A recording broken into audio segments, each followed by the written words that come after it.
who's ready to talk about the top 10 worst rares in Rivals of Ixalan? Maria, you know what's the worst? What? These cards.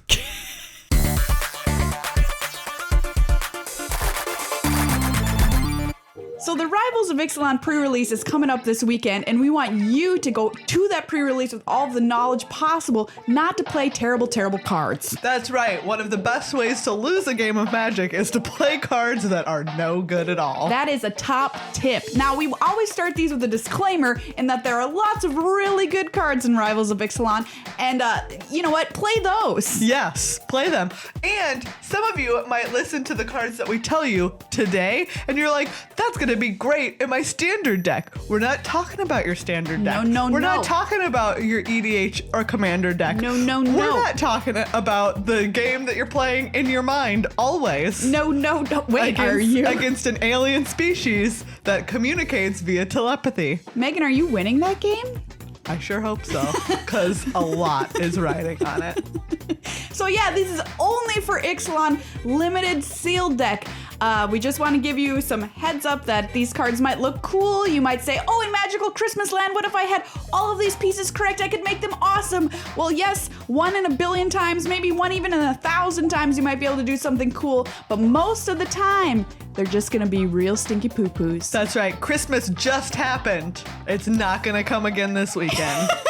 All right, Maria, what's our first worst rare? All right, in no particular order, number 10, Form of the Dinosaur. For red, enchantment, when Form of the Dinosaur enters the battlefield, your life total becomes 15. At the beginning of your upkeep, Form of the Dinosaur deals 15 damage to target creature an opponent controls, and that creature deals damage equal to its power to you. That's right. This is a card that when you look at it, you're like, this is awesome. The name makes it sound like it should be the best card in the whole set. It sounds incredible. But then you look at it and you're like, I'm just going to die to this. Okay, I don't understand what the point of this is.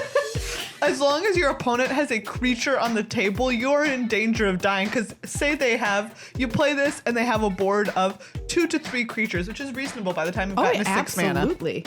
And then you go ahead and on your next upkeep, you kill one thing, right? And it's their biggest thing because, you know, you're like, you want to get the most value out of this and you take 4. Yeah. And then they're like, okay, they play another creature on their next turn. And you're like, okay, kill, you know, something that has 3 power. And then like, they're also still attacking you. Yeah. There's just so many ways for this card to go wrong. Yeah, you're basically setting yourself up to die from your opponent just doing what your opponent would do naturally. Yeah. They don't have to do anything special, really. Exactly. Do you know what your opponent wants to do to win a game of Magic? Have their creatures deal damage to you. I know what I'll do. I'll help them. Exactly.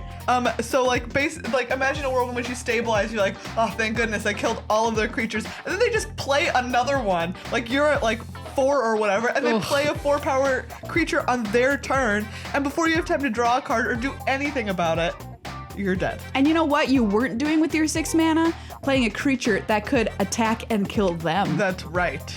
So hey, don't help out your opponent. Don't play Form of the Dinosaur. All right, coming in at number 9 is Sphinx's Decree. Okay. 1 and a white, sorcery. Each opponent can't cast instant or sorcery spells during that player's next turn. But Megan, I want to stop my opponent from playing an instant or sorcery to kill my big giant dinosaur. Find a better way to do it.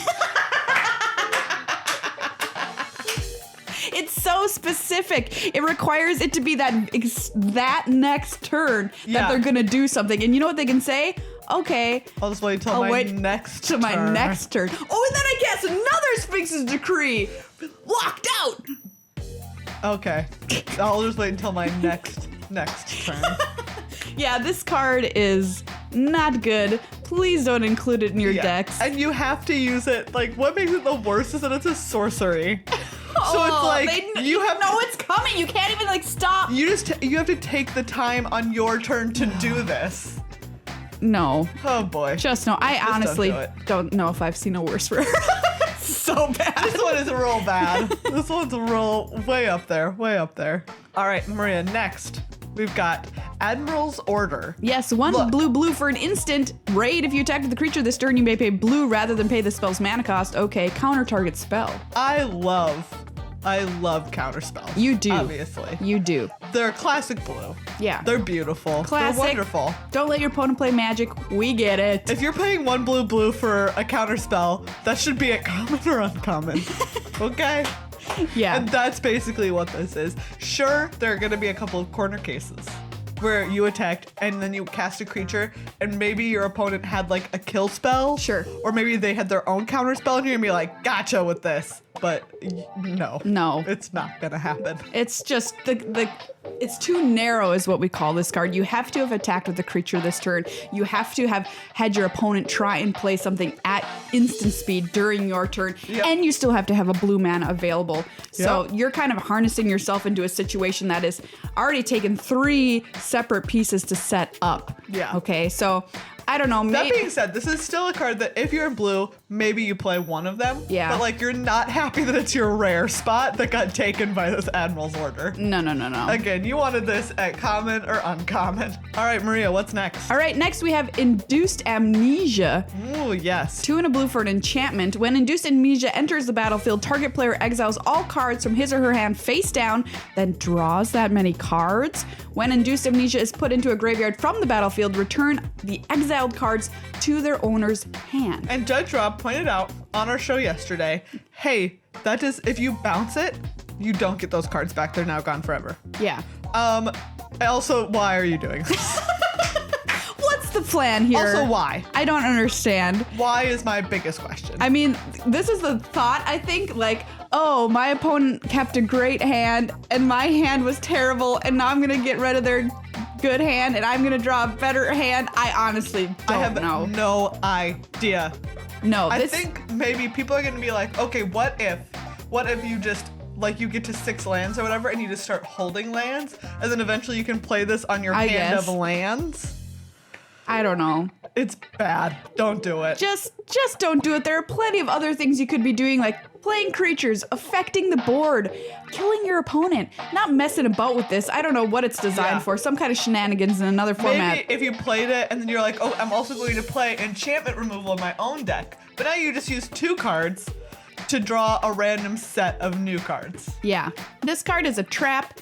Don't fall for it. I like drawing cards the old-fashioned way by spending 1 card or less to do it. Next, we've got Masterminds Acquisition. Ooh. 2 black, sorcery. Choose one. Search your library for a card, put it into your hand, then shuffle your library. Or choose a card you own from outside the game and put it into your hand. Wow, so I can go get my Black Lotus I own and go and put it in my hand and play with it? No. I don't own a Black Lotus. That's a lie. That's right. A real big lie. Also, so this one is like, it's like a tutor effect, like 2 black. That's the one that we saw in, there was one in Kaladesh block, right? Yeah, and where like, Liliana's whispering to Chandra. That's right. It's only good if you have something in your deck that's already very good to go get. In which case, it is like having a second copy of your best card. But you want that at, again, that card was like uncommon. Yeah. You don't want that at rare. And by the way, the choose a card you own from outside the game clause, just in case you're not familiar, means from your sideboard. That's right. And that's, I guess, if you really want a 41 card deck. Yeah. And you don't want to be embarrassed by playing a 41 card deck, I guess you could use this. But wait, why don't you just put the card that you want to go get in this card spot? This card spot. I don't Yeah, know. I don't understand why you'd be doing that. So yeah, I mean, it's like not the absolute worst because you can tutor for whatever, but it's still like pretty bad. 4 mana is a pretty big investment to spend to go get your other card, and then you just have to eventually pay for that card anyway. Guess what? You probably just want to draw it. Yep. Again, not the worst, but for a rare, one of the worst. Blood Sun is up next. 2 and a red for an enchantment. At rare, when Blood Sun enters the battlefield, draw a card. I guess you're getting a card off of it. All lands lose all abilities except mana abilities. I mean, look, this is going to be great in some situations, but those situations aren't going to happen often enough in Limited for you to play this card. Yeah, this card is designed for formats like Modern, etc., etc., etc., not necessarily Ixalan Seal deck. That's right. So, you know, you're better off just playing a creature. And you're like, what if my opponent ends up having one of those sick transform lands? Okay, sideboard this in. But like, don't just run around jamming this into your main deck. No. Why are you doing that? Why are you wasting a spot? You only get 23-ish spells. Yeah. Why are you making this one of them? This should like come with a warning in the packet, your pre-release that says sideboard only, sideboard only. And even then, maybe only if they have 2 cool flip lands. Exactly. I don't know. Do you really gonna try not and shut really off worth just it. one thing? Anyways. Because you gotta wait for them to play it, and then you also play this? transform it, and then also you play this. That's a lot. Next up, we've got Brass's Bounty. 6 in a red, 7 whole mana for a sorcery. Yikes. For each land you control, create a colorless treasure artifact token with tap, sacrifice this artifact, add 1 mana of any color to your mana pool. Wow, I could have so much treasure, Megan. You better be doing some cool stuff with that treasure. Because guess what? You already have 7 lands. What more do you need? You'd better be casting Revel in Riches. Yeah, that's exactly That it. is my one little asterisk next to this, is that like, okay, if you're playing Revel in Riches, go for it. Go for it. Go to town. You know what? It probably won't happen because you have to have both of these happening during one game. But if it does, you know what? Good for you. I'm not going to fault you. That's kind of the one reason you want to use this. I mean, if you're using it to fix your mana, I don't know. You've got some bigger problems in your deck. You've already gotten to 7. You've already gotten to 7. But you know, sometimes you just need 14. What are you even casting? I don't Emrakul? Get real. All right, next up, Awakened Amalgam. Awakened Amalgam is 4 mana for a star/star. Awakened Amalgam's power and toughness are each equal to the number of differently named lands you control. Okay, this is we're in limited. Let's be real. This is a 2/2 for 4. This is a 2/2 for 4. Maybe if you're really being wild, it's a 3/3 for 4. Poop City. I do not want to play a 3/3 for 4 under any circumstances. I need more rare? upside to my cards. At rare? Yeah. No. No. Just not happening. Remember, it only counts English names. So even if you're rocking a German forest, No. it doesn't see a regular Forest, an English forest. plains, swamp, And yeah. mountain, the other one, that's it. Did you just forget island? Did you just forget island? That's pretty on brand for me, wouldn't you say? Yeah. Yeah, it is. Silent Gravestone is next. 1 generic mana for an artifact. Cards in graveyards can't be the targets of spells or abilities. 4 tap, exile Silent Gravestone and all cards from all graveyards. Draw a card. Well, this is the slowest way to draw a card I've ever seen. Yeah. I mean, yep. I mean, like, think about when we had Amonkhet, Hour of Devastation, we had nonsense going on in graveyards with Aftermath. Like, I guess... Then this would be... There's not enough graveyard shenanigans. Not great, but there's just not enough going on here. There's not enough graveyard shenanigans, and even if there were, this is still a sideboard card that you would bring in only if your opponent was, you know, using some real graveyard shenanigans. But they're not. This isn't an episode of Scooby-Doo. This is a game of Magic. Did they get into graveyard shenanigans on the regular in Scooby-Doo? I mean, like, not only graveyards, but they got into shenanigans, and they were some spooky shenanigans. Oh, someone's digging up bodies in the graveyard, Scoob. I don't think that they ever got that real and weird. Now I want to see that, though. Just like it gets really disturbing, and they're just like, we should probably call the police. We're out of our depth here. A dog can't solve this crime. Finally, we have Storm the Vault. This is a fancy-dancy flip card, 2 blue-red, legendary enchantment. Whenever 1 or more creatures you control deal combat damage to a player, create a colorless treasure artifact token with tap. Sacrifice this artifact, add 1 mana of any color to your mana pool. We know about that. At the beginning of your end step, if you control 5 or more artifacts, transform Storm the Vault. It transforms into Vault of Catlican. Tap, add 1 mana of any color to your mana pool. Tap, add blue to your mana pool for each artifact you control. Okay, so here the point is, very cool. Like, you're adding mana, you're ramping yourself based on those treasure tokens that you created with Storm the Vault. Mm-hmm. But...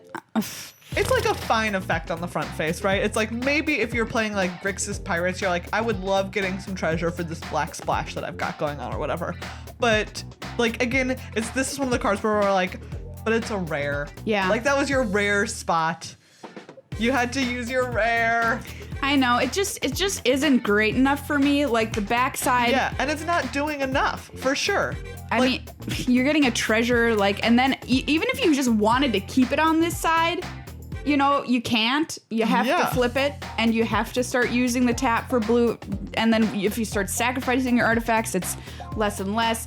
I guess, you know, I don't know what grade I would give this thing, but I just don't want to be doing that kind of stuff in my deck with Pirates, because Pirates usually wants to be kind of a beat down, raid-enabled aggressive deck, and this card doesn't enable any of those things. It costs 4 mana. Yeah. It costs 4 mana, and then you're getting treasure, and it's like, okay, great. I probably didn't need it. Yeah. But, you know.